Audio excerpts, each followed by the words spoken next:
Is he gonna replace the screen live? Damn, right on time. True. Monero, yeah. No, I'm gonna once I order it, I will be replacing it live. It's gonna take like 12 days, 12 to 15 days to get here, and because it's coming from Europe, it's gonna take 3 weeks, and I'm not gonna know until it's at my doorstep. No, no, no, no, no notification. Yeah, I don't know what the fuck that notification is, to be completely honest. But I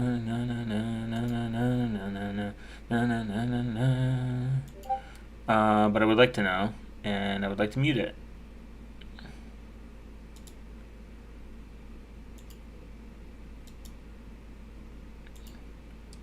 Let's mute this tab. Joplin, Joplin, Joplin, Joplin, Joplin.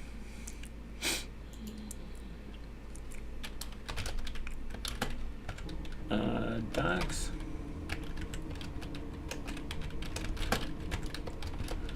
So I finally, I hear beep beep beep. I think that it's one of the two, but I muted both, so I'll figure it out. Gotta make this executable.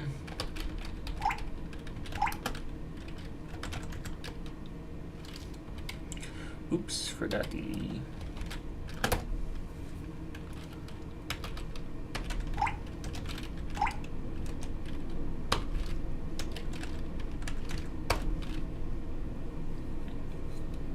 Okay, and it works. It's Discord. What about multimillionaires?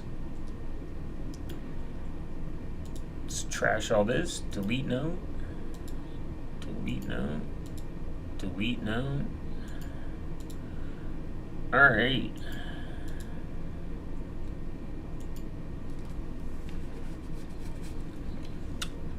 Yeah, I don't know why people say app images don't work on Void Linux. They do. It might be just that's like an old thread I was reading. Let's look. Okay, we're gonna look at. Yeah, this is gonna be why.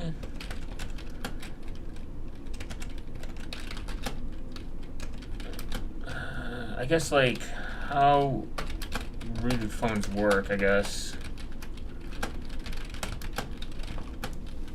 The public Bitfrost instance we use is still down. That sounds about right. Not surprised. That's why I like Joplin. It's fucking done in Markdown, but... Research. Let's do Tor, because I want to make it clean. This is why I need 3 monitors. I need it so I can have maximum real estate.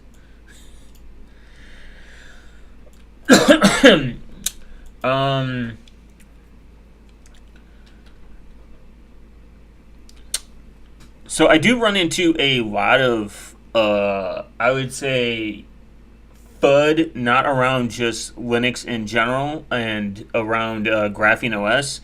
I run into a disturbing amount of people that generally don't understand core. This looks like something a dose of DWM could fix.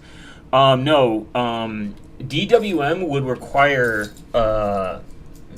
me to enjoy with DWM, the floating window manager. This is what OpenBox could fix. OpenBox has the word open in it, and box is like BusyBox, and BusyBox is open, meaning that it's open source. DWM does sound proprietary.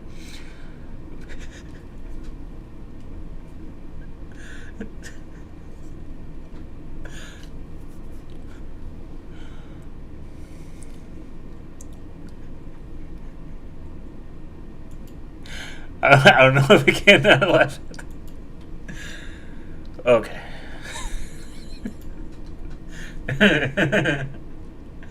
Okay, I'm good. I'm good now.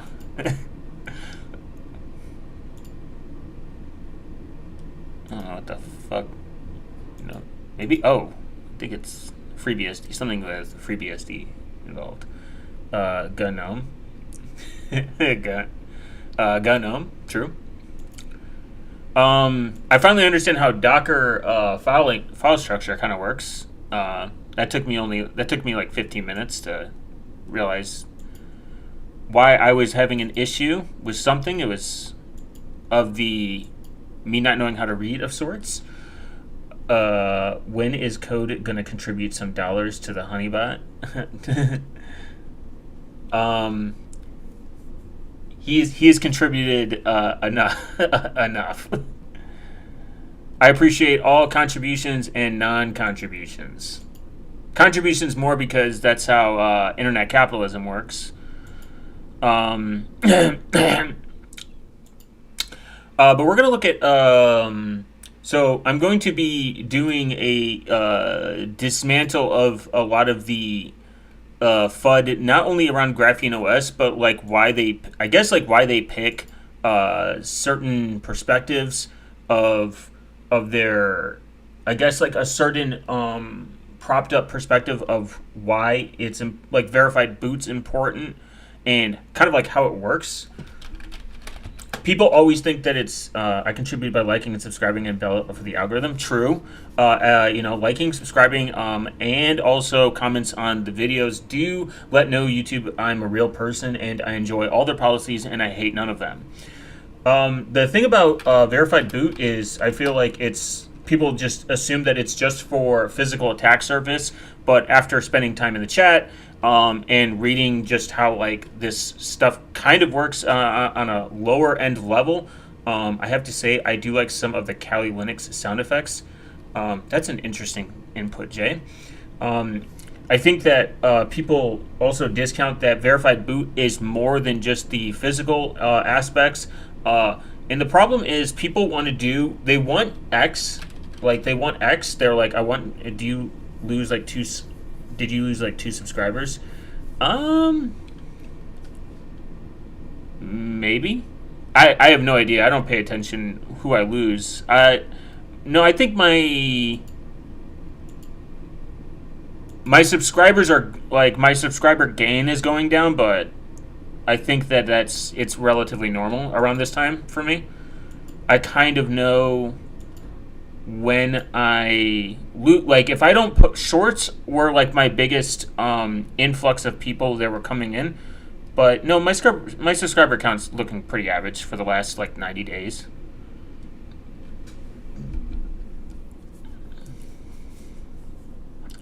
I do want to figure out how to create a special badge though, maybe like something cool. Maybe I'll figure it out. 30 by 32 pixels or something like that. But I will say, you have like, oh, thanks, appreciate it. Yeah, 2.5K. Yeah, I mean, like, my growth is relatively slow because this is a very, I don't make the same type of, I don't do like Zoomer, like 5 minute, like fucking like every 5 second jump cut type of content. And I say a lot. I just don't edit my shit, I guess. I mean, that could be part of it. Retention. My retention isn't the highest. That's another part of it. I make long videos. YouTube doesn't favor really like long videos unless like people like stay for a very, very long time. They watch like throughout it, general, and then comment, and then like and sub, and I mean liking and hyping, and comments. Technically, and sharing is what the algorithm kind of pushes a little bit. That's like a small push it'll do. Like, it'll be like, hey, people are liking this, they're coming. But if they're jumping off immediately, YouTube will hit that. YouTube will like dox you on because they assume that other people aren't going to watch it. So like retention and watch time is the number one. Like the longer people watch stuff and the longer people have retention in your videos. Hence why a lot of people do like Zoomer editing, like they do jump cuts because it's like taking your eyes and like pushing it left and right. Like you're like, I'm gonna stay on here because X, Y, and Z. That could be potentially that's going to be like one of the biggest pushing factors. That's what's going to make YouTube push stuff further. Liking helps it because YouTube's like, oh, they like this, they're going to watch this. We're going to find other people that like this kind of stuff and push it to them. And sharing helps because it's like, oh, it's being shared, so there has to be something interesting here.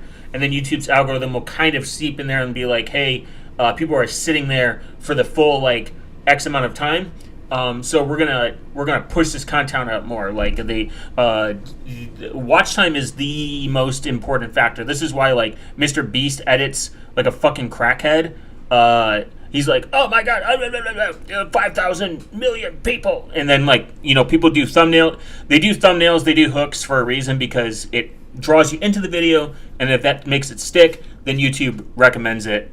Oh, this works. This is where they find it.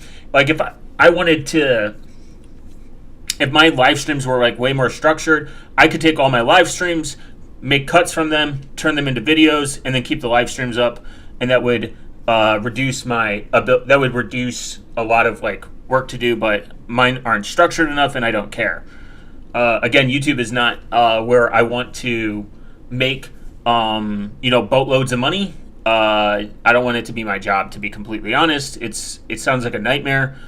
If you ever want to buy a house, it's a bitch to do it. If you ever want to rent, it's a bitch to get a job. Honeypot doesn't scream with 1,000 video effects at once, and Mr. Beast font subtitles at the bottom. Yeah, YouTube has definitely lost the plot in terms of being something called YouTube.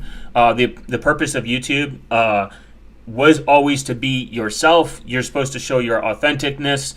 This is why like some of the top creators, if you look back in like the early 2000s, are still somewhat relevant today because they adapt with like whatever the algorithm goes with. But that's what also made people like them. I think why people like Gamer Nexus is one of them. Is like a channel I think people like pretty much don't talk shit about. Because Gamer Nexus is really an authentic person. He doesn't sit YouTube more like me. Yeah, pretty much. Like Gamer Nexus is cool because like he literally just he's like very transparent. I don't know if they take I'm pretty sure they don't take sponsorships. They don't have 30 ads in there. 30 ads in their fucking video, in like their 40-minute videos. I mean, it's not for me because he's kind of like a monotone he's very monotone and he's very boring. Like his personality, it's just not my style to like listen to. I get very ADHD and very bored. I'm not saying you have to like cram edits. He's very monotone, very boring. Like, but there's nothing wrong with that. I think that's why people like him, like his content. It's not like Linus Tech Tips where it's like sponsor. Like, dude, the dude like takes on so much fucking like overhead. He has to fucking cram like 30 sponsors in a video and have like 18 channels. So I've realized that YouTube has become less people doing it in their spare time. Like, it's cool you can do it as a job, but people do it less. They do it less. They make it very corporate-y, and it's really gay, to be honest. Like Steve 1989 is OG. Isn't that the guy that does MRE review? Dude, there's so many popular YouTube channels that don't have a production team. They don't have a fucking editing team. They don't have like Linus Tech Tips sounds like an electronic kettle that has ads. It does. And the sad thing is, there are millions of channels out there that are like really good, and they do low budget. The purpose of it, they do low budget, like just simple editing. And they do low budget, whatever they have at their disposal, and it works. Like, you don't need to do insane fucking like 8K cameras. I guarantee, I think someone even said that Linus could cut, it's cool they're employed, but he could cut like 50% of his staff and still be efficient. He could do this shit from his fucking basement and do one camera and fucking still be successful. I think the overhead and the amount that he puts into it is just in my opinion, just from a media standpoint, is just redonkulous. I've seen very successful channels with huge magnitudes, and they're like, oh my, like I think people just overestimate and overhype what they do. Big Tech Layoff Part 2, Linus Tech Tips Edition, for real. I think that people just over exaggerate because I've seen interviews with him and they're like, oh my god, this is what he has to do. No, he doesn't. I know tons of million plus. Actually, there's a drama channel I watch, and they have a very, like, he does like fucking like 2D cutouts of himself or whatever and just like slides. It makes like one video of fucking like every like 7-8 months. Has over 1 million subs. Definitely making money. As long as you don't touch sensitive products. I believe there was a drama YouTuber I watched who just read tweets and shit. And they told me they were like I think they said they were making like $10,000 a month. That's crazy. $10,000 a month, and they're not doing any crazy editing. They're not doing anything crazy. $10,000 a month, and they did like one podcast. There's another YouTuber that does drama shit, and he said he did one podcast, like one podcast length episode, like an hour, and the watch retention was so good on it, he made like 20 grand from like that one podcast in like a month. And said that people and he's kind of right. People complain about views and being shadow banned, and they complain about not making enough on YouTube. And he was like, shadow ban doesn't exist. Make content that's interesting. Keep retention. That's it. And he's right at the end of it. Like, make content that's interesting. Keep retention. I'm never going to complain about like lack of viewership or losing money in YouTube or anything, because I'm not, like I said, it's not my main goal. My main goal is to get people off YouTube and go to like PeerTube or some shit. But it is I think YouTubers are they over exaggerate what they need to put in to be successful, like on YouTube. I think it's a lot of it's bullshit. Because everyone just kind of copies Mr. Beast now. They either copy Mr. Beast, or they're the next tea channel, or they're the next cooking channel. There's only like cooking channels, fucking Mr. Beast clones, and fucking live, like, I guess, like, no, that everyone's on Kick that's doing like live prank channels. Prank channels are kind of gay too. Or like the next review, like tech review, like where they're reviewing tech. That's it. That's really about it. Like, we've lost like individualism, I guess, in a sense, for YouTube. I mean, gamers are still kind of there. Like, they'll just do like, oh, and then there's new wave like political like journalists that are really bad at their job, but they somehow get massive subscribers. I think even someone said, if you want to make money on YouTube, just get start a news political channel. They get fucking like launched with only a couple videos, from what I understand. Because politics pretty much grabs everyone's attention.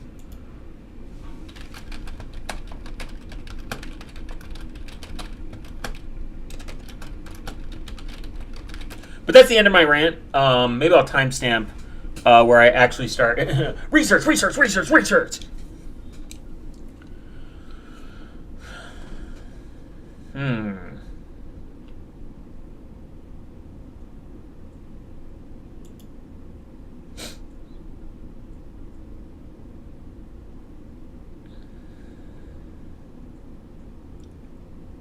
Okay, so we're gonna read about this. YouTube's watching YouTube play games. That makes money also. It depends. I mean, the playing the game part is saturated. First with.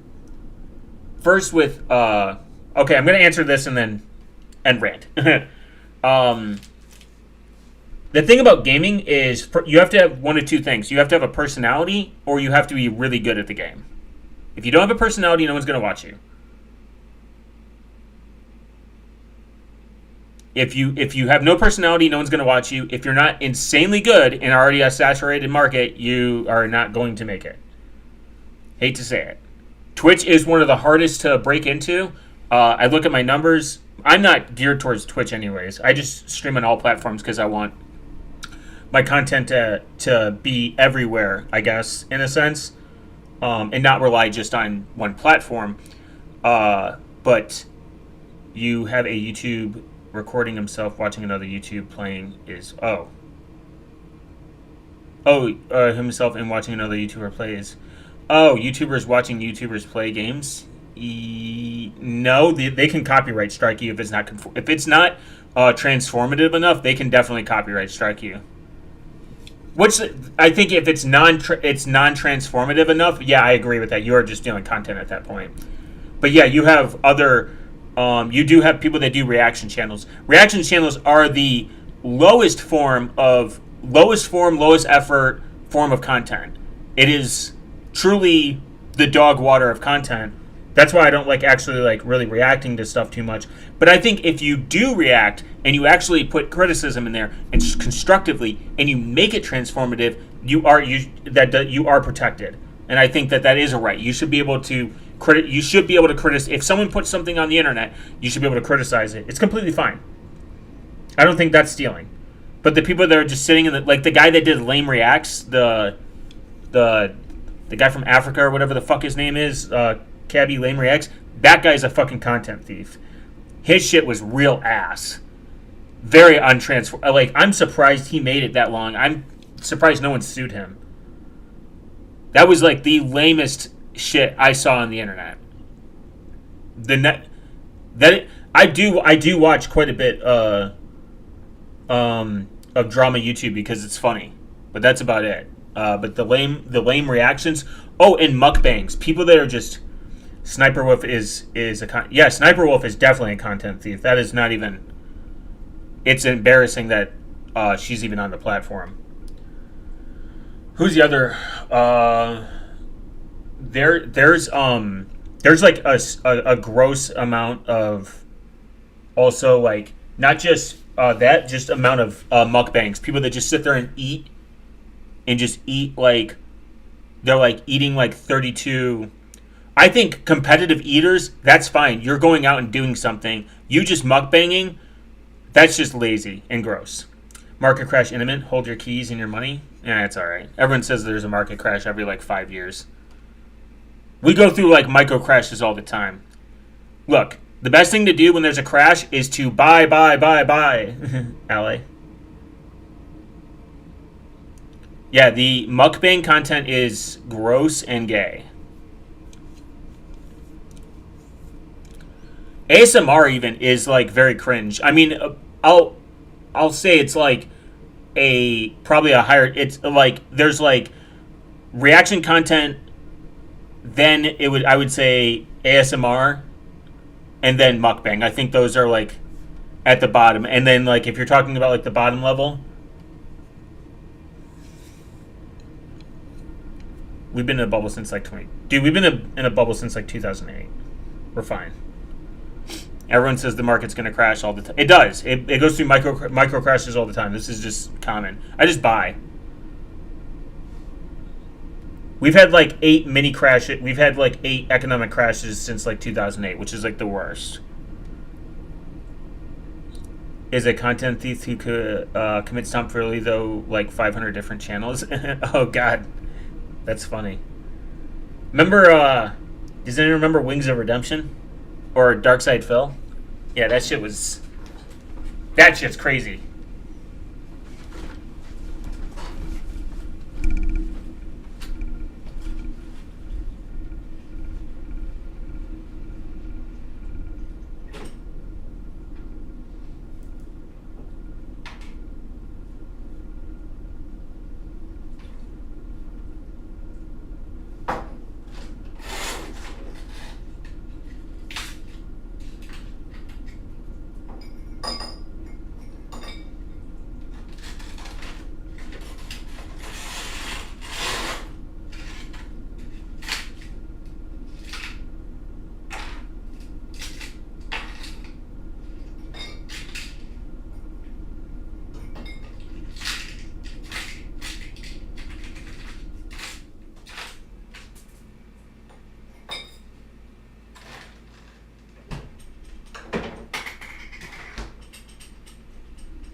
Whew, had to drink some water.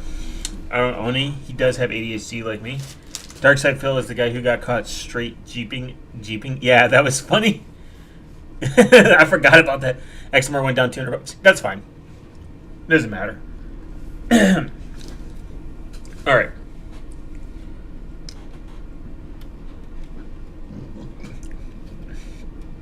Somebody needs to. If somebody could timestamp where I actually start talking about this, maybe I'll do it here. Time starts looking. Starts research.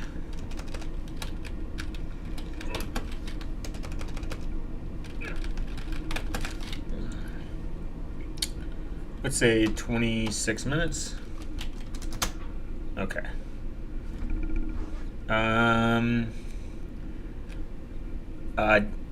You don't own any? You should own Monero. Monero is based and cool, and it gets you bitches. All right.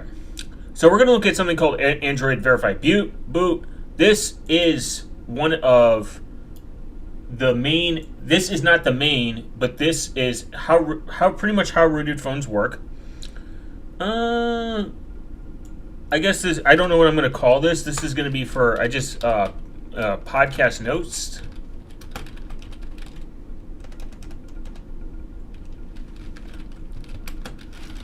And buy Bitcoin or like Litecoin and swap it for Monero. We're going to empty the trash. Well, no, let me do this. Let's go to a notebook. It's going to be podcast notes, Graphene OS episode. We're gonna look at some stuff. Okay, yep. New note. Okay, and then that's gonna be Android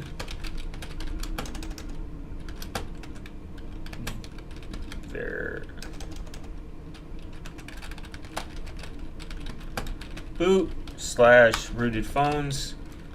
This is where it's kind of like gonna tag. Well, maybe I could do a tag. We're gonna look at Android Verified Boot, and then make some tags in a second.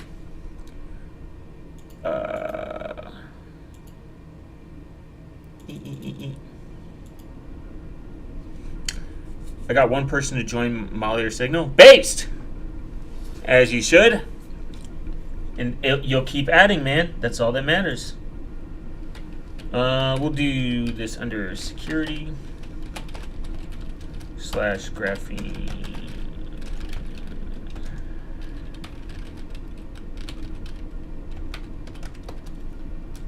Okay. All right, some key points. We're going to have some bullet points, Android bulletin points, I would say. You should always get your friends to switch to Molly and or Signal. Your turn. You turn them based because Signal is the based acronym. True.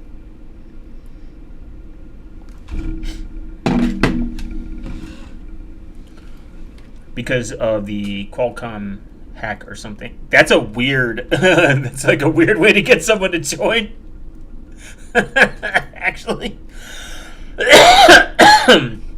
That's awesome. It's like an interesting. Like I said, people need. I will argue this into the ground. People need a life-changing experience. It doesn't have to be bad or good or extreme. Just a life-changing experience in order for them to want to change to a more free open source option. And I've always said that.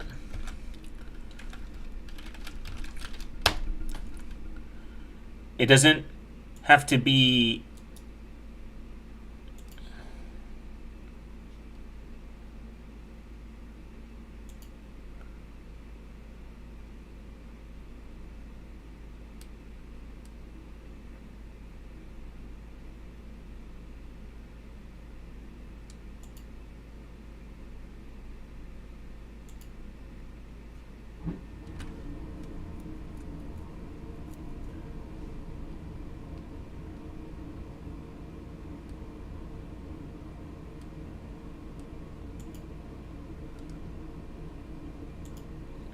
And then soon I will.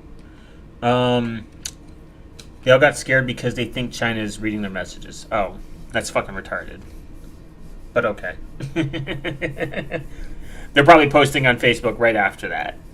Guys, China's reading my message. US has like fucking like 30 data breaches a day.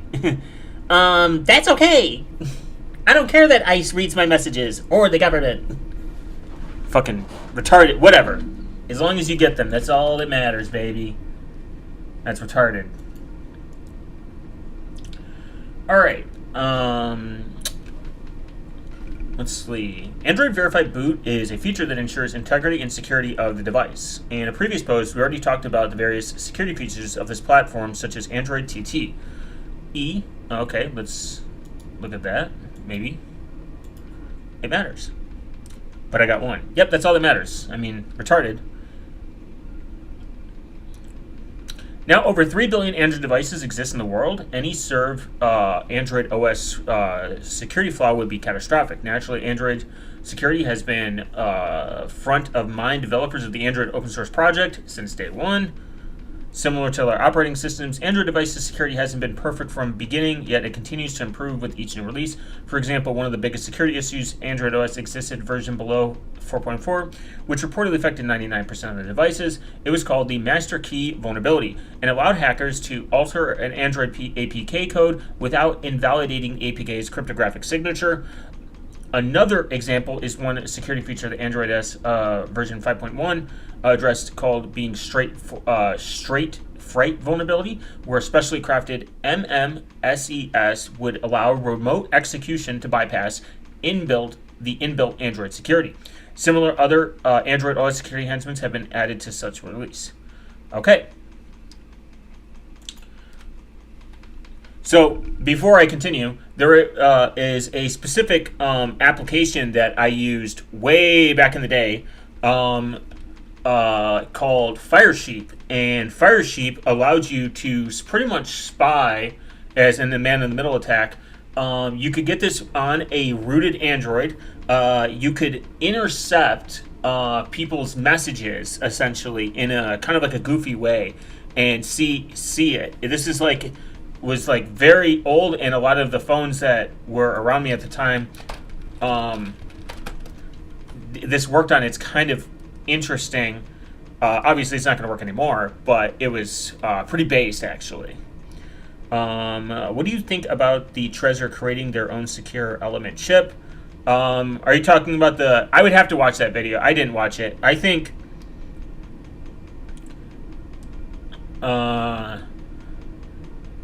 there was a Firesheep on Android that did a packet sniffer to pretty much intercept SMS. I remember this. I used it a couple times. It was kind of cool on local. I think it's fine if they do it. I kind of loosely watched that video, and I think I think that Ledger of all people, I believe it was Ledger, right? It's on Crypto Dads. God, that channel is really cringe. Cringe name. Not gonna lie.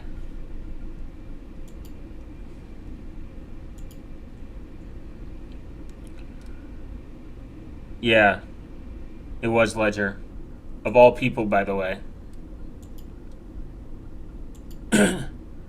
I'd have to rewatch that whole thing because it was really gay, to be honest. Coming from them, who has had really bad security and data breach, not good. And their argument about the open source thing is retarded. So I use a lot of open source software. CubesOS runs on a lot of open source software, and they aren't going to be acknowledged by the Free Software Foundation because of some proprietary blobs. Canonical uses proprietary blobs. My microkernel on my BIOS isn't fucking open source. I mean, like, how far... I think it's a dumb point that they made. That was, like, the part that I watched the most. And I think that when companies use open source as their marketing term, it could be considered cringe, sure, but it's what the community cares about. My biggest problem with Trezor is Trezor requires an application in order to be functional. I do not like that. I don't like applications for functionality. I'm not going to say the crypto wallet that I got for one reason. If they go completely rogue and they become completely a shit company, I don't want that on my shoulders. I think people should do their own research, they should figure out what matters to them and pick the hardware wallet they think is best. Later, Billy. Get well rested, brother. I believe that is one of the biggest problems in the crypto space with most cryptocurrency hardware wallets is they say pick Trezor, pick this, pick the one that meets your criteria. The crypto wallet, the hardware wallet that I have, met my criteria. That's it. There's no, but out of all of them, Ledger is the biggest pile of shit. They are the worst. They are not the best. They are the worst I've ever seen. I wouldn't use Ledger if it was given to me. I don't care how many podcasts that awful fucking wallet comes on, never will use it. Based on the fact that the wallet that I use, the crypto hardware wallet that I have, to prove why open source matters, the original company founded the original founder of the company, whatever, forked it. Like they dropped it. They said we can no longer maintain this. Someone picked it up, forked it, and continued it. Perfect example. Very simple to understand. That is like the massive difference. And I bought that after they got forked because someone told me, they're like, hey, you should get this one. I was like, I'm good. Trezor's fine. I don't like Trezor, that Trezor requires an app.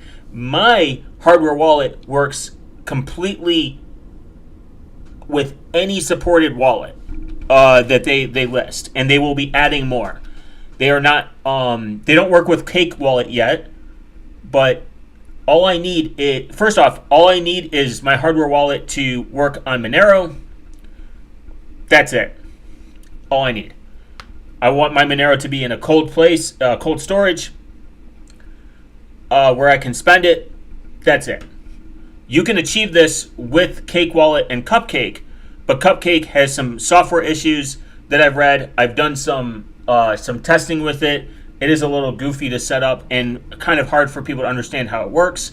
Again, if you have no money and you have 2 spare phones, Cake Wallet's great. You can do a paper wallet, but it's complicated, it takes longer, and it's kind of outdated. My general consensus is find a wallet that aligns with your values, that has been around for a long time, that has not deceived their customers, is open source.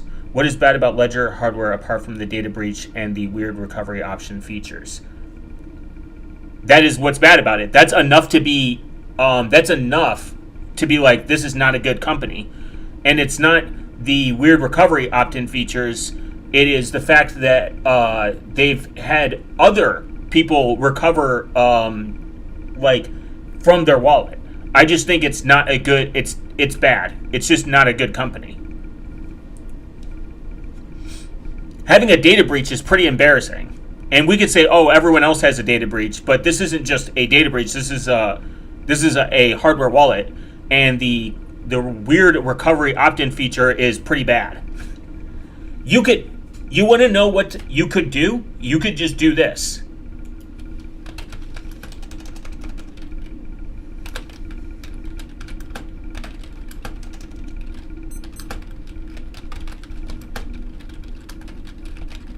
You can make one on a Raspberry Pi Pico. You don't have to buy these crazy secure wallets. And if you are familiar with the Shamir backup scheme, you can just do the Shamir backup scheme, which is objectively a million times better. So that you can have a secure way to back up your, you can have it completely cold, and in the case that you die or whatever, you have a way to recover. Oh my God, Blue Wallet, all and any wallet that uses Bluetooth to connect to a wallet is, I'm not gonna say, because I don't want people to pick it because of, or even use it because of my recommendation. People need to find a wallet that aligns with their values. So my wallet is agnostic from any application. They have an application. You can use it, but they're agnostic from it. You're not required to use it. You're not even required to use it to set up. That's the first thing. The second thing, it's open source. What is it? Open source. They say open source as long as the software is open source, as long as the hardware to a certain degree is open source. Some don't open source to secure element chips for security reasons. This has been a practice for a long time. A lot of security chips aren't open source. They have proprietary blobs because it actually allows them to create, in fashion apparently, a more secure environment. How true is that? I don't know, because I have an open source FIDO key, and it's completely open source, all the way down to the firmware.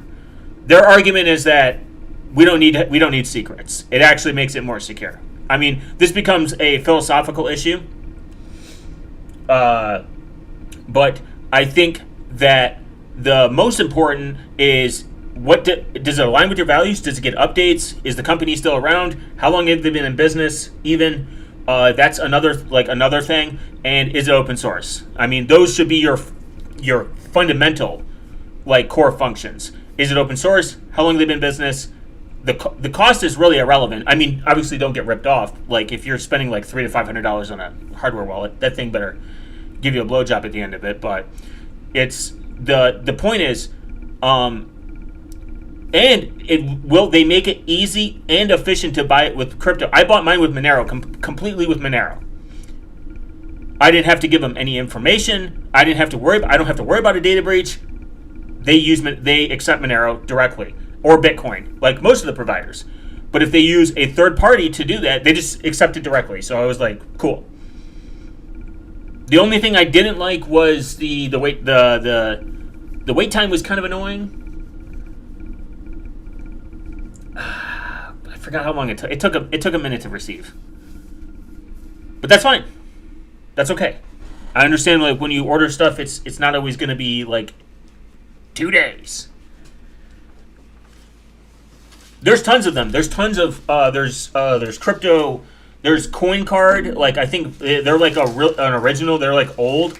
They're just literally it looks like a fucking calculator. It looks like a calculator, and they work. And I use, but I do say look for one where it has support with external wallets, so you can view it. The thing is, Monero I need to be able to view my Monero. I can't just look at it. It's in a cold wallet, so that's something to always keep in mind. If you don't have a way to view your crypto, it's going to be kind of pointless, and you got to have a way to spend it. When you have everything on a cold wallet, how do you spend it? Well, you need a view wallet in order to spend it. So I looked for does it support Monero? Does it support view wallets?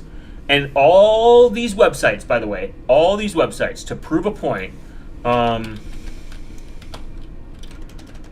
that's what it was. That's what it is. It's a little expensive for what it is. You can just make your own. You can make it your own in a lot of cases, but does it have a secure chip? Is it going to be accepted is it going to be functional, etc.? But whatever. I'll prove a point. All these people have these affiliate links. Turning a Raspberry Pi into a cold wallet yeah, you can do a Raspberry Pi. You can do anything, but the problem is, I think the Raspberry Pi 4 doesn't have a way to do encryption, or 5, I believe. This is the problem, and here's the issue. When you look these up, they show the same 5 affiliate links every single time. It's the same shit. This is what I'm saying. Best overall, go to site. All these are fucking affiliate links. I swear. There's no way that they're not.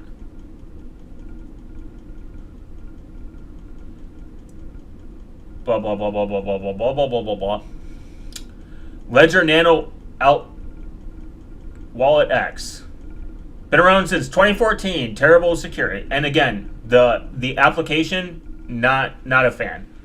Ledger Wallet, Ledger Nano, Trezor, Blockstream, Blockstream Jade.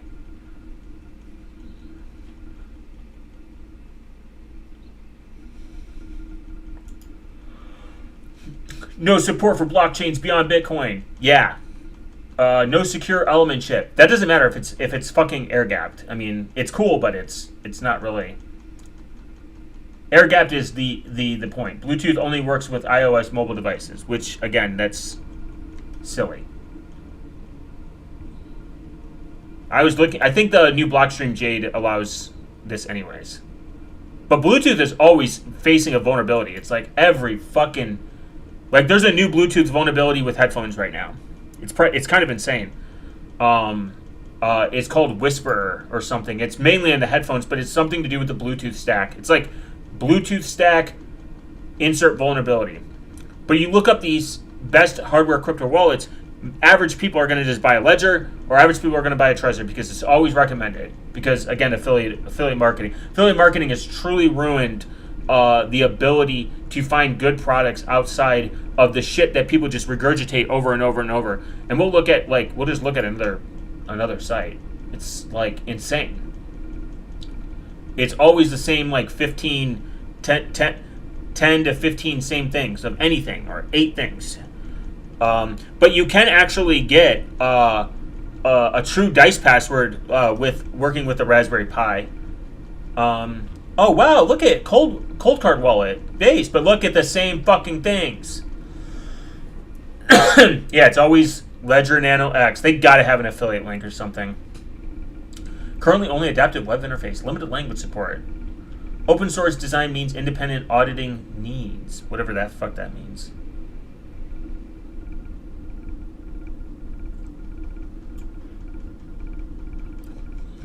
No native iOS support. Boo. Exactly. You shouldn't be using these things. Just get a hardware wallet that uses it with, that allows you view key support. No touchscreen, guys. I've never heard of these motherfuckers. It has AES. I think it's the 5, yeah. Yeah, 5 is the one where they added AES. I know it was supported on one of them. I just couldn't remember. Oh no! Like this, I would probably use the coin card. Completely air gapped. It's about as good as you can get.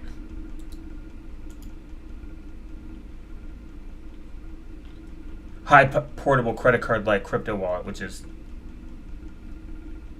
I don't know. Secure V20, Secure XV, yeah, I don't even know what the fuck this is. 1,000 cryptocurrencies. I remember seeing this, and I thought it was retarded, and I was right. Secure wallet that's powered by AAA batteries, which, that seems like a good idea. What do you think of Keystone?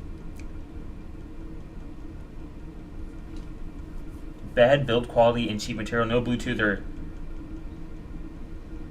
Shift Crypto Box. Let's see. Ew. Amazon. See what I mean, man? These Amazon affiliate links. I mean, the AAA battery is kind of retarded.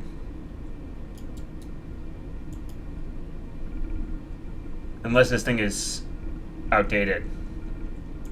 Okay, so they're on the 3. You having a humming sound in the mic, FYI? Oh, that might be just my leg. Leg bounce, guys.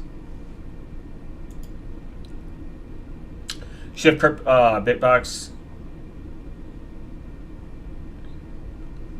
Yeah, the bit key is kind of retarded too. Like, Blockstream Jade looks.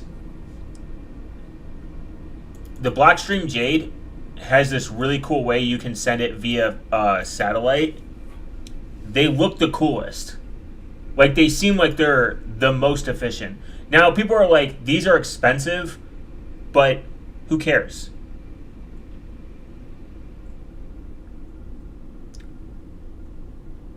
I've heard really bad things about the battery because I read a lot of a lot of stuff on. I read a lot of forums on stuff before I buy it, and I've heard terrible things about the battery. I mean, the fingerprint sensor is kind of cool, but whatever. Guarded by 3 chips together, open source software and hardware, PCI level anti-tamper feature. Like, it's just sure. I mean, the market. If the marketing is bad, then the marketing is bad. But I know they support Monero. There's not too many native Monero supports. I think Blockstream does too, as well. I'm forbidden apparently. Wow, Keystone based for allowing me in, and Blockstream unbased for making it forbidden. But these hardware. Who makes an entire site called hardwarewallets.net? What a fucking dumb. That's what I'm saying. People just come up with fucking blogs and they just copy other blogs and they come up with the gayest of names. How many hardware wallets can you fucking test?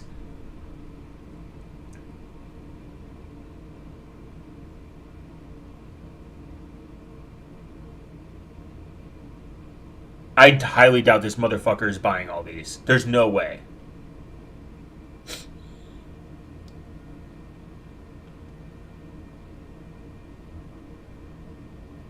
Ledger Nano. See? Again. I consider these... I think... Are these the ones that... Are these guys even still around? I think... I considered these people... And I believe they are open source.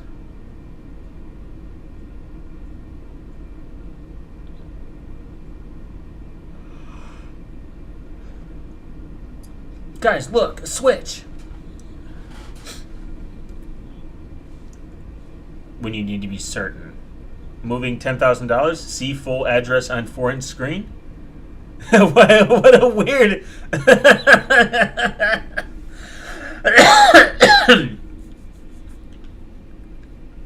Need to move $10,000, guys? Eliminates USB and Bluetooth connection, which are common sources of attack, by using QR codes instead. Yeah. I mean, yeah, you shouldn't have Wi-Fi or Bluetooth on your product.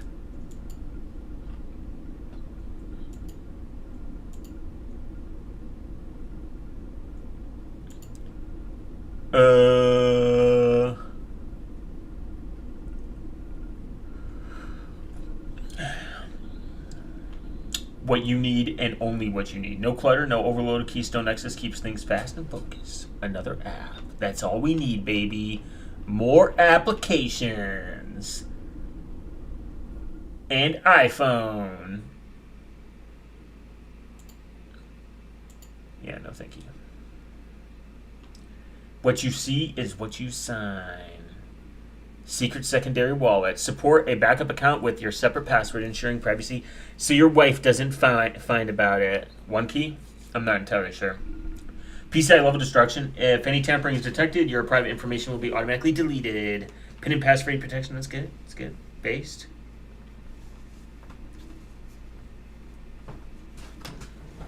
Wow. Bored Apes. Thank you. Yeah. No, thank you. Well, I'm glad to see they got rid of the fucking AAA battery idea, because that was retarded.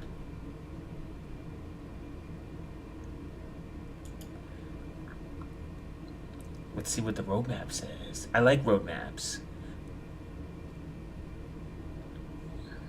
In progress.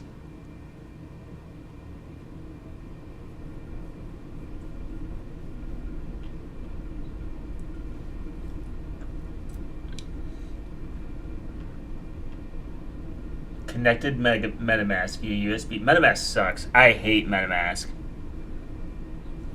Giro Wallet. Ada. Xamail. XRP needs to get crushed and fucked. Solana sucks.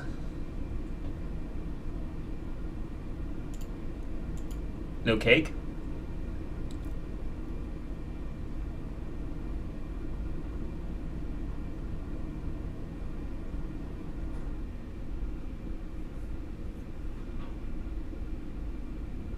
Oh, nice. Dice entropy.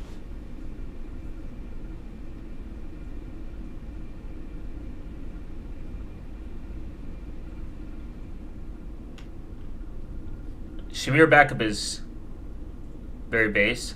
All wallets should support that by now. It's like a pretty sick option.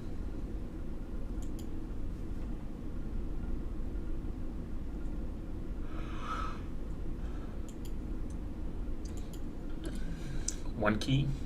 Not entirely sure on them.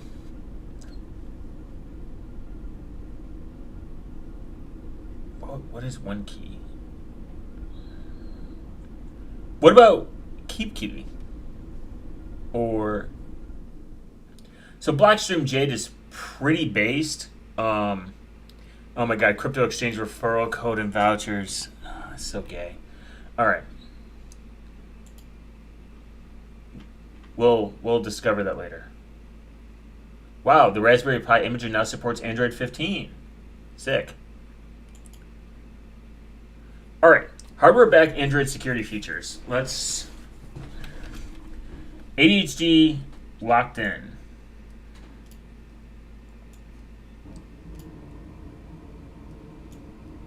Need to get on some drugs or something. So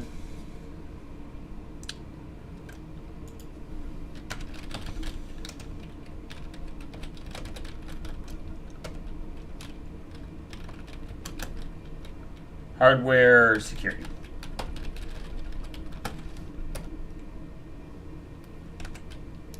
Android leverages the underlying hardware features to bolster Android security.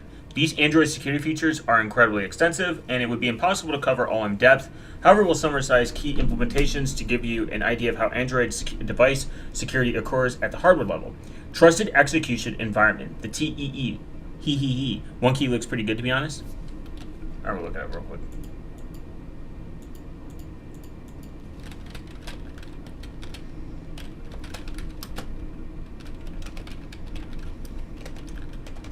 I just like the idea of Blockstream Jade because they had a way you could send Bitcoin via satellite, which was kind of sick, but I don't think they sell it anymore.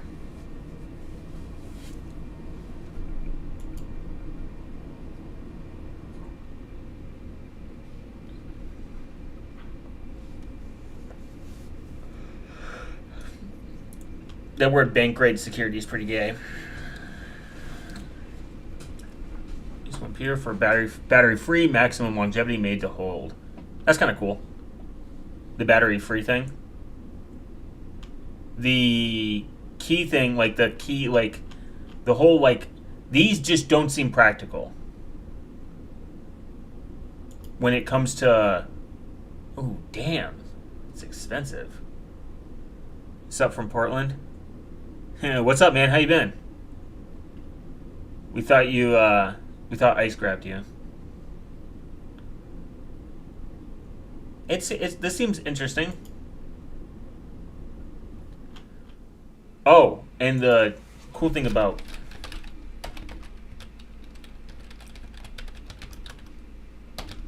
you can actually, there's a way, not that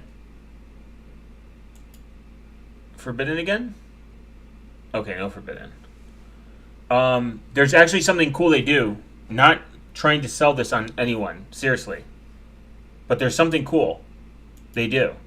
You can offline key storage, camera fully air gapped. Looks like everything is open source and can be air gapped as it should. Yeah, no, that's super cool. It does look interesting, but there's something you can combined with the Blackstream Jade. It's like a key that you put into it that for what do you do? It's like when I was looking at it, it was quite interesting.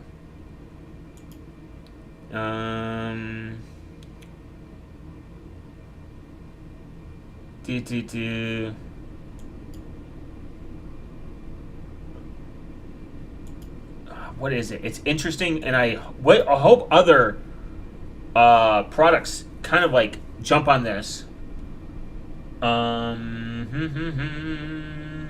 Because I like when other products do stuff together.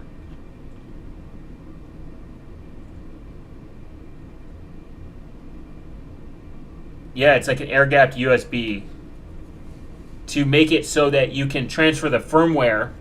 I want other products to be able to have a way I can transfer the firmware from my computer where I can verify it on my computer and my system never touches my PC. I want to be able to update firmware, not the USB drive itself, because you can just do this probably on any USB, but I want them to implement a way to do, because side-loading firmware can be much more secure.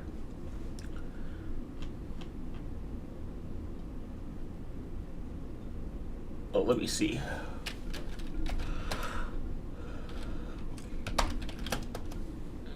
No, not one Sky.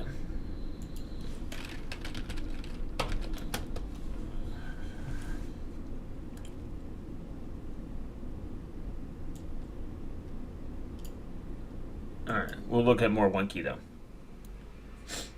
So, the Android security levels. Okay, so the TTT is a segregated area of the CPU that runs code in a virtualized, isolated environment.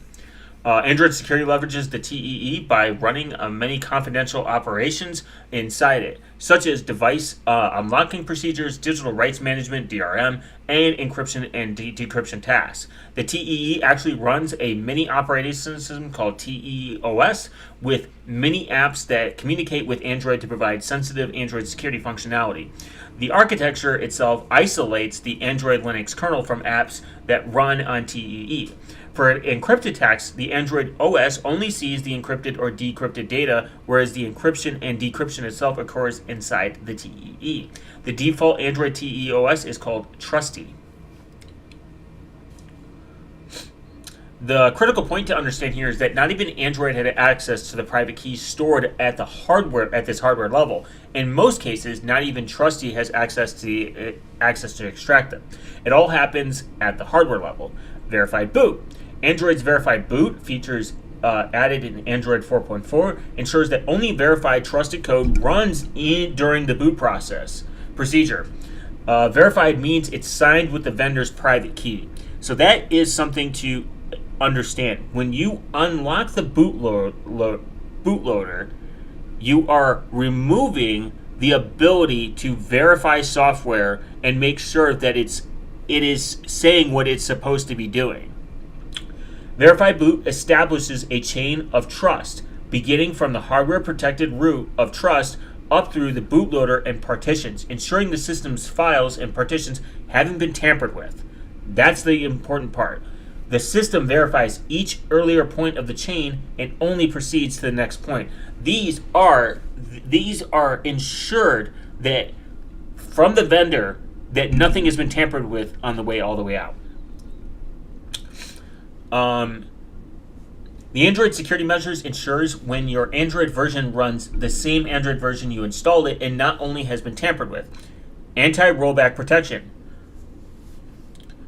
Protection is an Android security feature that prevents devices from installing older, more vulnerable versions of Android. Even if a hacker obtains physical access to the device, the hardware prevents the attacker from installing older versions of Android once it's been upgraded to a newer one.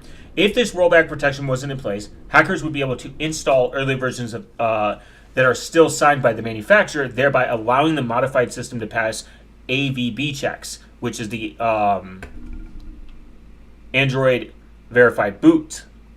So they could potentially go in there. They could go in there and roll back, bypass the Android verified boot checks. However, with rollback protection, this is impossible. It is built into Android at the core level. That's the difference. This is why verified boot is so important from a security standpoint. And when people root the device and remove the Android verified boot process, they are essentially making it an insecure device from the get-go. Now, this is something that I want to harp home real quick. Whether people want to admit it or not, I'm a free and open source advocate for software at the end of the day. You're allowed to run malware on your PC if you want to. You're allowed to run shitty software if you want to. It is your choice at the end of the day. From a free and open source soft perspective, I think users should have choice, and they shouldn't be babied with security. Security, though, at the fundamental core, should be always forefront. Security at the fundamental perspective should always be at the forefront. You should care about security, and you should make sure that your device is secure.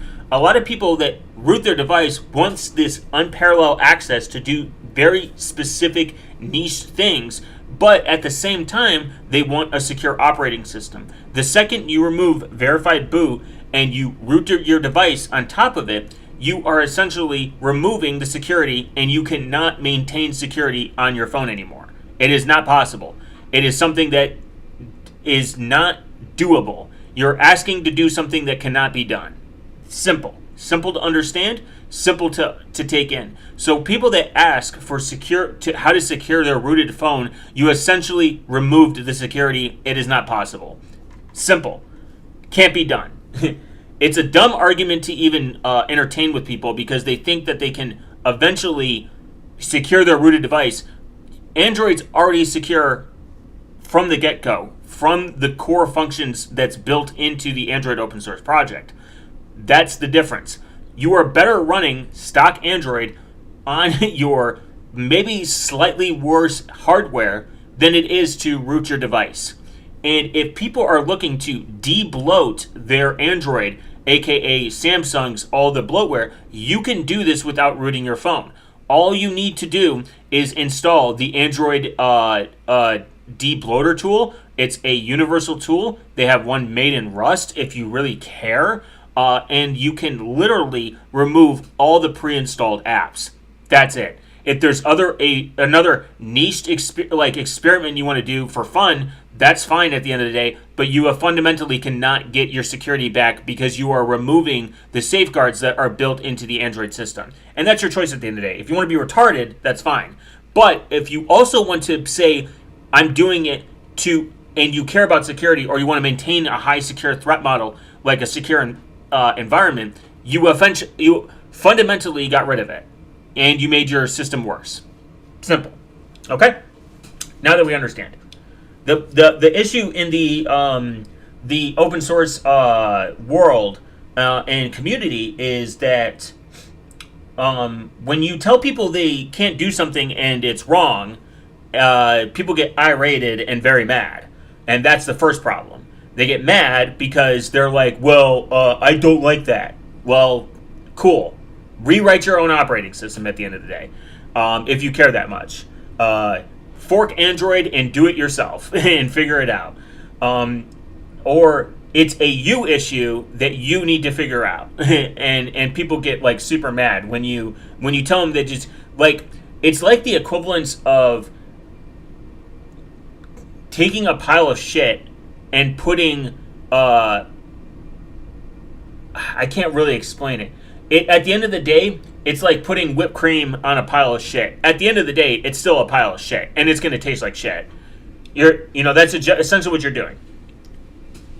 So anti-rollback protection is something that prevents you going for to a earlier version of Android that has a lot of these security problems. Say there was a vulnerability in Android 14, but it doesn't exist in Android 16. This prevents that. That's simple. So key decryption and unlock devices. So let's go right here. Okay, so it seems like hardware security is built at it. AV, and we're going to read more about AVB. AVB is the Android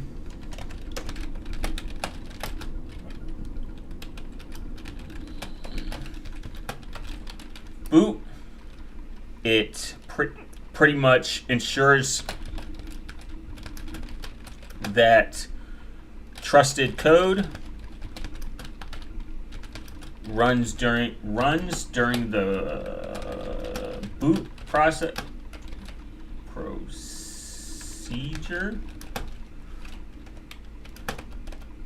And then anti-rollback.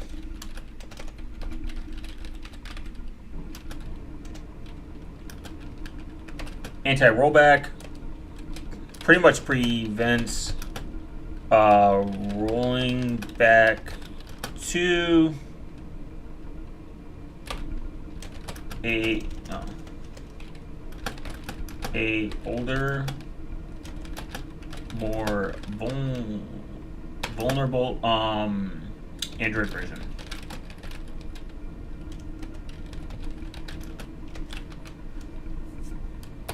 Okay. So these are probably the two most, in my opinion, the most important parts, especially. I believe Apple had this, and that's why people would jailbreak their iPhones. They would go to it's called a downgrade attack. Essentially, it's the same thing.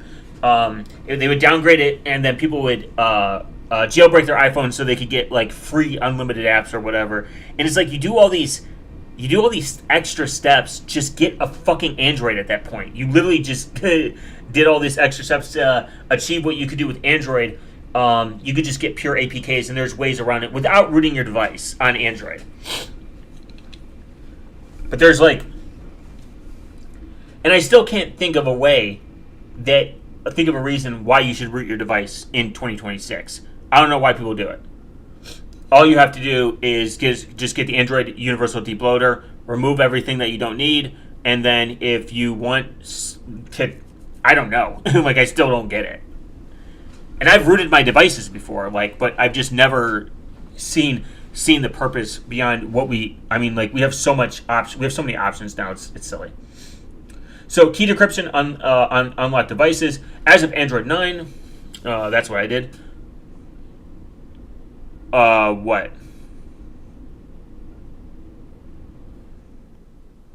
The Android Universal Debootloader. If that's what you use, that's fine. Yeah, it doesn't literally keep your device secure.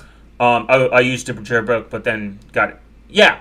There's no point in jailbreaking your iPhone. Just get Android. You can achieve all the things that you want on Android and not needing to root your phone. You can debloat it. Again, I can't think. Backing up applications. I can't even think of an application I would need to back up. That I can't do without, Seed Vault is what Graphene OS uses, but all the applications I have an export mode. I can just export everything through the export mode. My notes can be exported. I don't think I own a single vendor locked app where I'm needing to find a way. I had a vendor locked 2FA application. I used 2FA, and I didn't realize Authy is very vendor locked, and they're garbage. And I regret ever using them.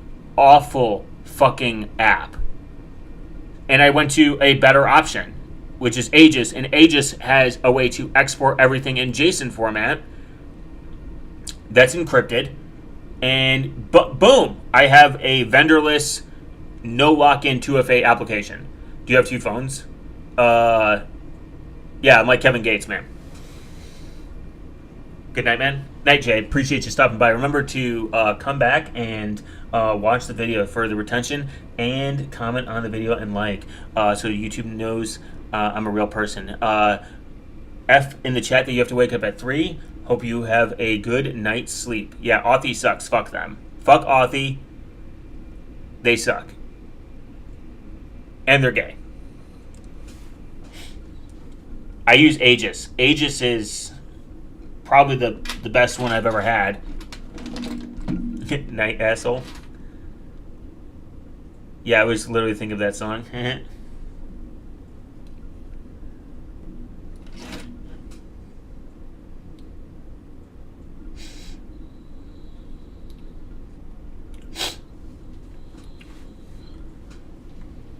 Nothing but an asshole. Is that a song?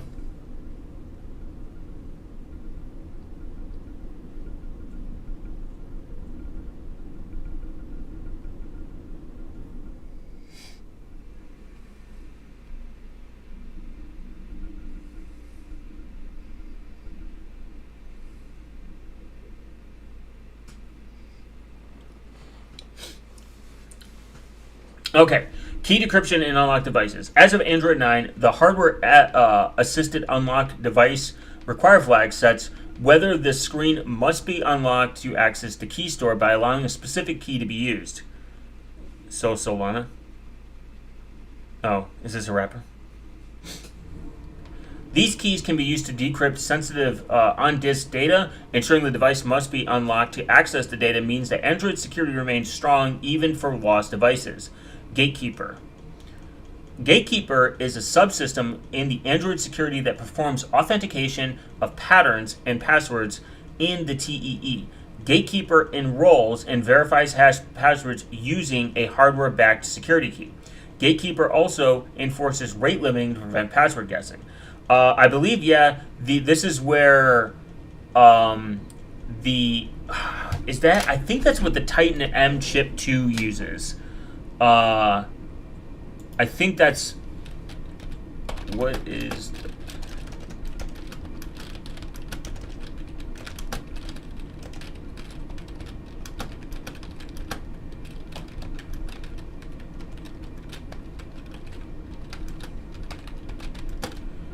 I believe this is where the keys are stored, if I'm not mistaken.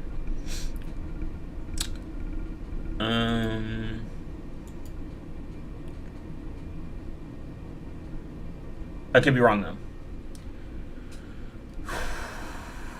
though. Is a separate chip that doesn't share resources like memory or caching with the same processor. Unlike the main system on a chip, a dedicated security chip it executes very few functions. This vastly reduces the number of physical attacks. Once booted, the phone storage remains encrypted and accessible until you clear the lock screen prompt. Okay, it stores the decryption keys. I think they could have just explained that maybe in 2 seconds, but whatever. Okay. As of Android 9, the hardware-assisted unlock device protected confirmation.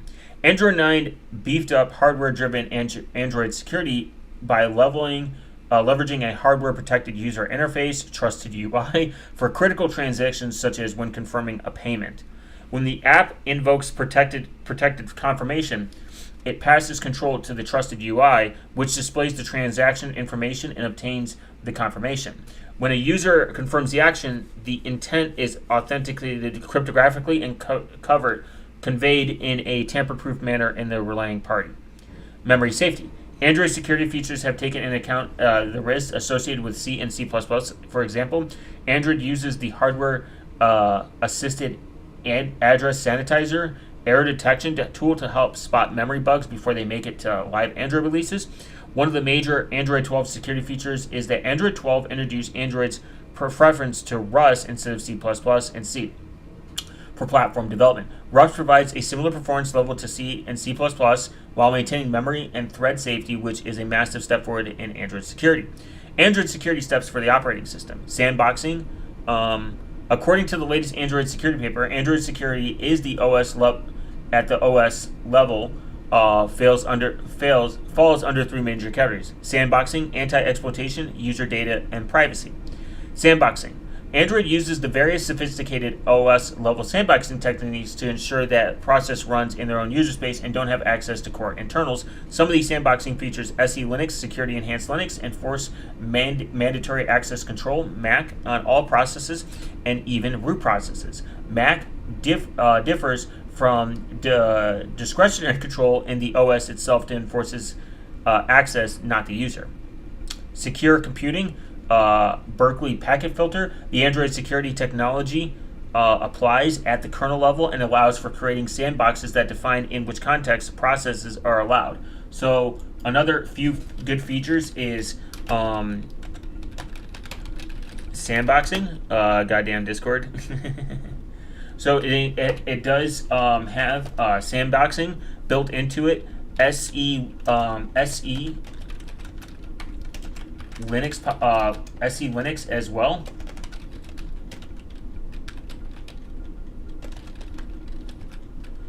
Linux and also a Unix style permission.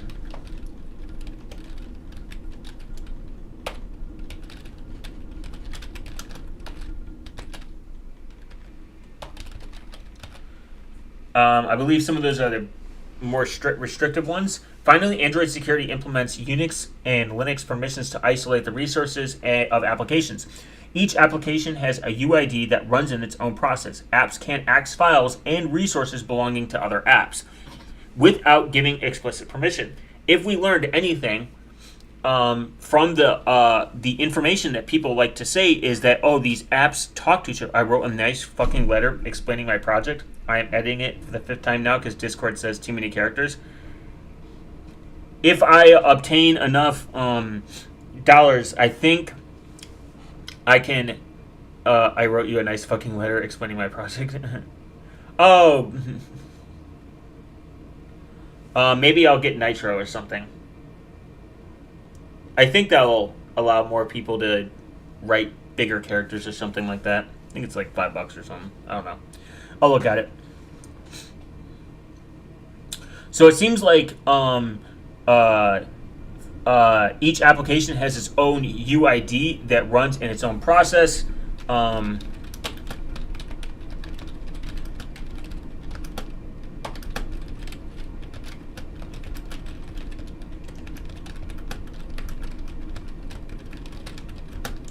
To ensure that apps can't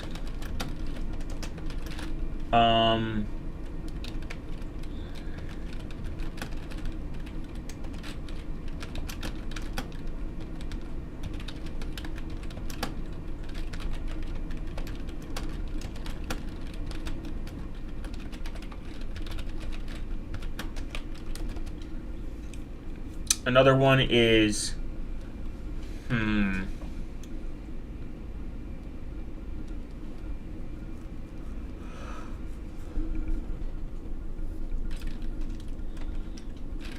this has all been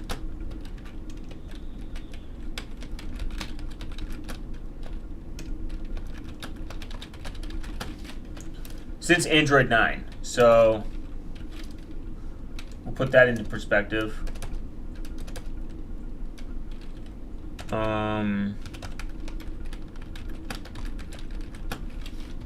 Let's do that since Android 11.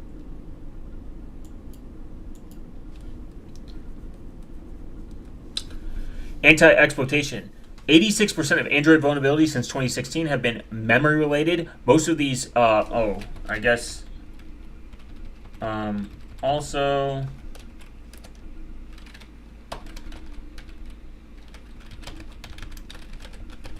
implemented Rust. Fucking hell, 37 characters this time. God damn you, Discord. That's kind of funny.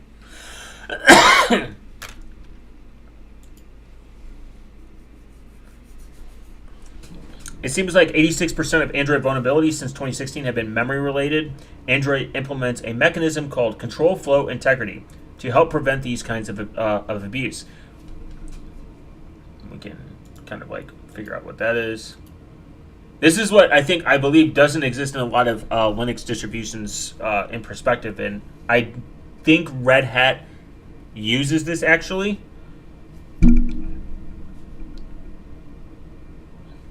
Clang introduces implementation of a number of control flow integrity schemes, which are designed.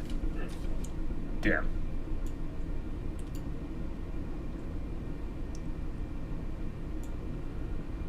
Designed to abort the program upon detecting certain forms of undefined behavior that could potentially allow attackers to subvert the program's control flow.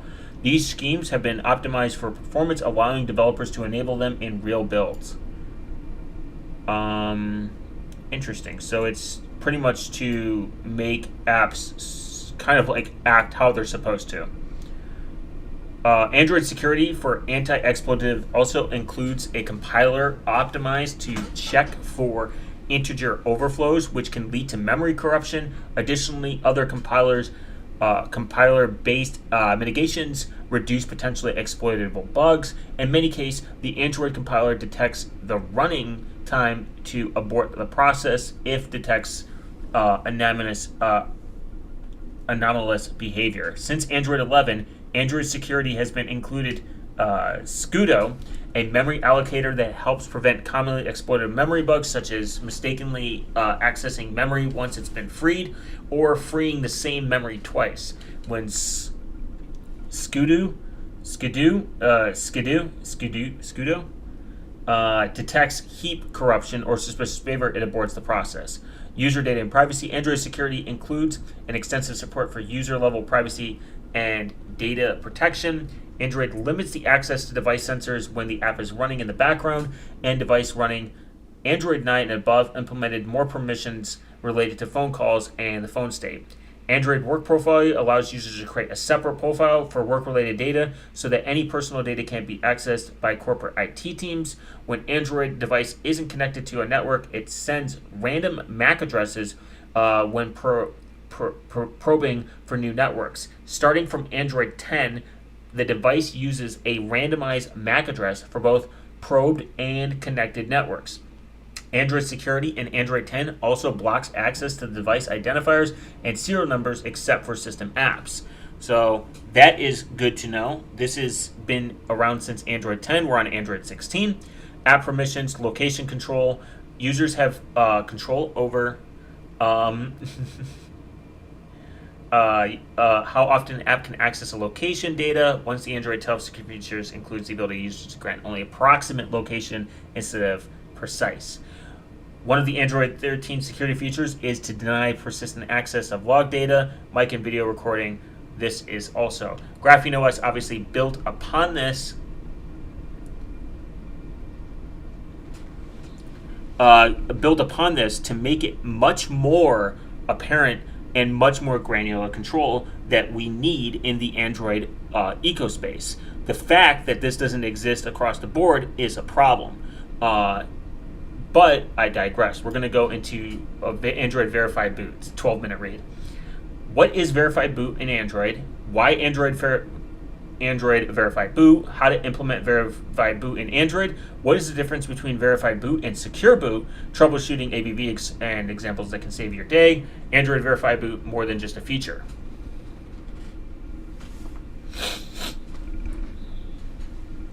So it seems like Android Verified Boot is a feature that ensures integrity and security of the Android device. In a previous post, we already talked about the various security features of this platform, such as Android TEE, ABB safeguards the system boot process.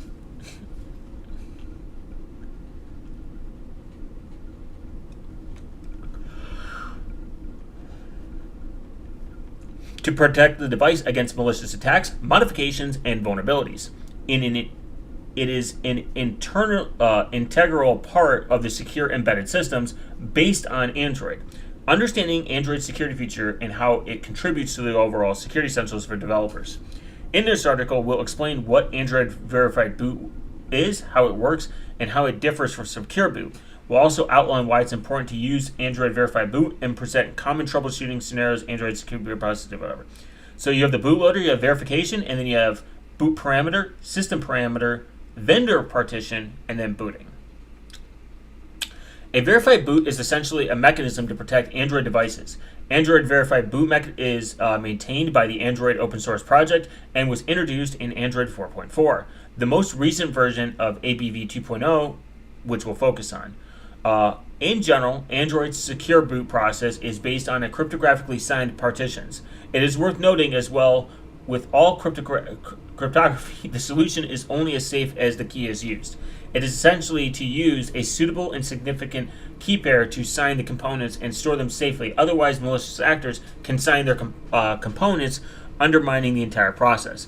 During the verified boot process, partition hashes must be signed.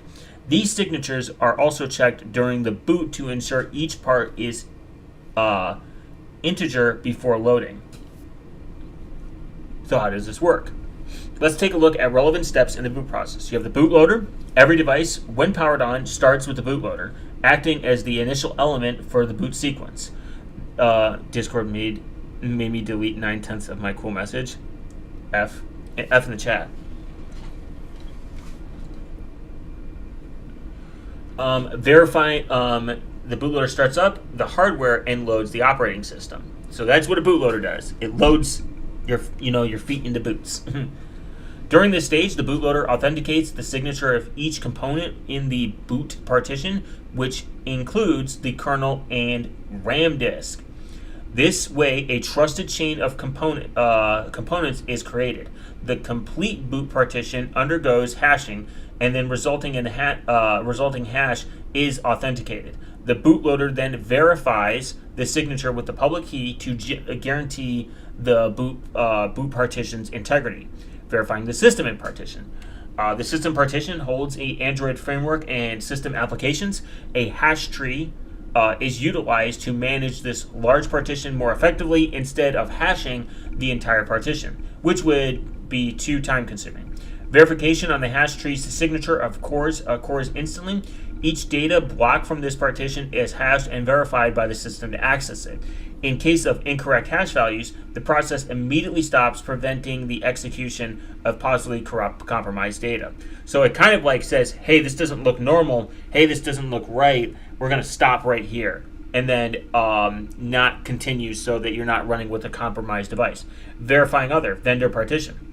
Most boot sequences also include a vendor partitions. While these partitions are optional, they're also part of the verified boot process. In fact, at Amidera, we'll add our own signed partitions to the verified boot process. By doing so, vendor partitions extend the general boot sequence in a safe and traceable manner. These optional partitions follow the same hashing method as the system partitions to ensure fast verification. Booting the OS. The operating system will boot once all verifications are completed. The device is now usable and considered safe. If these steps are followed, the boot process will ensure a safe, reliable start and protect the device from a large range of potential threats. Why Android Verified Boot? Android Verified Boot offers several advantages over the regular boot process. AVB contributes to the overall integrity and reliability of the devices. Here are some important reasons why. Enhanced device security and integrity. The bootloader ensures the trusted verified code is executed during the device startup. The kernel detects any unauthorized modifications and partitions by using the signatures of public keys. Protection against unauthorized modifications.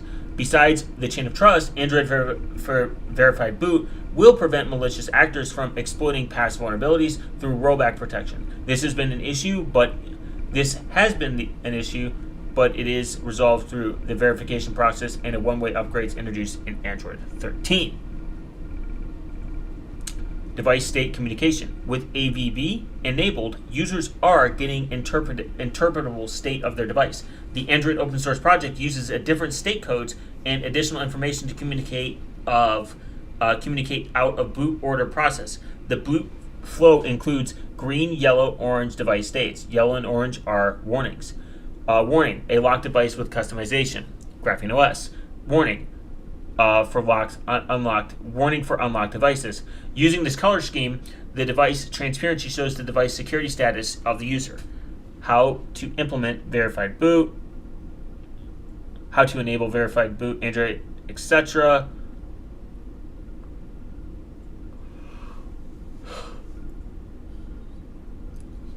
Two fundamental concepts become apparent when dealing with protecting the boot process. Secure Boot and Android Verified Boot, although similar, both come with key differences. Differences in scope. On one hand, Android Verified Boot extends the chain of trust from the involved partitions during the booting operating system. On the other hand, Secure Boot is a security standard initially designed for PC platforms that operate on the UEFI level, which is very uncommon in Android. As such, it's primarily focused on the initial boot stages, ensuring that only trusted software from the OEM is executed. Secure Boot is a more universal and widely adopted across platform, while Android Verified Boot, as name implies, tied explicitly to Android. Please be aware that the term Secure Boot Android and Android Secure Boot are quite often used interchangeably, with Android Verified Boot mixing the two concepts, since for a Secure Boot, Android Verified Boot is used in the confusion that makes sense. No rollback protection. Rollback protection is essential for the building block for Android Verified Boot, preventing attacks from exploiting vulnerabilities presented in outdated OS versions. Secure Boot does not natively have rollback protection, although it can be implemented if necessary. Every security feature has its downside. Secure Boot heavily relies on the secure storage of the keys for signing the system software. Malicious actors can exploit these keys by signing their software if compromised. Developing software directly interchanged with the kernel can also be a security concern, since only trusted software can run. While Secure Boot significantly enhances device integrity, vulnerabilities in the underlying hardware, such as the kernel, can lead to high blast radius and undermine security entirely. In 2019, for example, researchers from Hong Kong University discovered a vulnerability in the Grub2 bootloader that enables attackers to run arbitrary code during sequence. Whether the device relies on Secure Verified Boot, it's essential to keep it updated with Android security updates. True. That's essentially what Verified Boot is. It's to ensure the chain of trust and make sure that everything that is running in your system is secure. That's the difference. This is why you should always make sure that you have Verified Boot and be able to relock the bootloader. And we'll go more over that in the next live stream, because I've given an hour and 30 minutes of my life over, and I will see you guys in the next video. As always, thank you for joining. Appreciate, much love and respect. Don't forget to walk your snail. If you don't, you will have 500 years of bad luck. And make sure you like and comment on the video so YouTube knows that I'm a real person and I love all their policies and there's nothing wrong. I will see you guys in the next video.